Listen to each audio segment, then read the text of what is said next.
A tree with crucial ecological significance. What an amazing tree this is. Introducing Biopterospermum diversifolium of the family Dombiaceae. The genus Pterospermum means winged seeds, while the species Diversifolium refers to the diverse forms of its leaves during development. It started as star-shaped when young and then turned entirely rounded when mature. Bayok is a medium-sized tree that can grow up to 20 meters in height.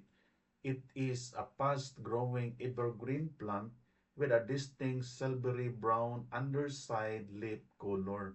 It is found in Indochina, Malaya Peninsula, Sumatra, Borneo, Java, Moluccas, and India.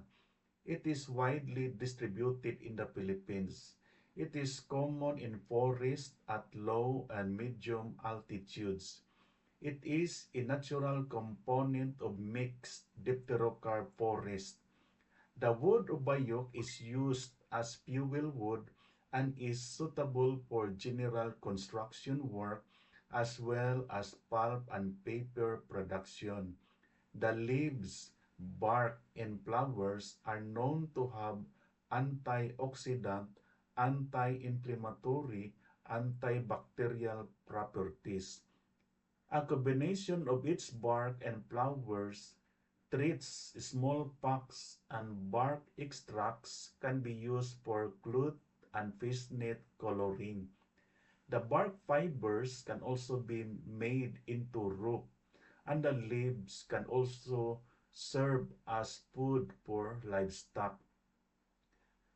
Bayok plays a crucial ecological role in forest ecosystems, supporting biodiversity and maintaining the environment's health.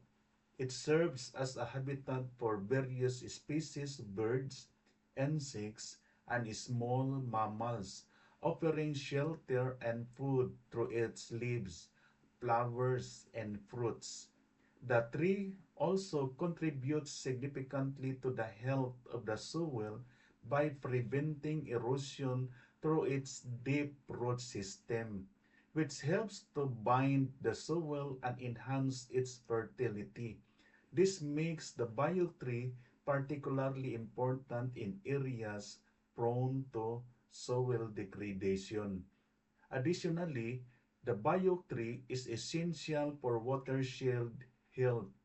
Stabilizing soil and regulating water flow helps prevent excessive runoff and maintain water balance in forested areas. This contributes to cleaner water sources and supports the overall resilience of the ecosystem. The bayok tree's ability to act as a natural barrier against erosion is particularly vital in hilly or mountainous regions where soil loss can have severe consequences for both local communities and wildlife. This is Max. Caring for the environment is not only a choice but a responsibility. Our efforts, even if small, when combined, can make life for a better future. Thank you and God bless.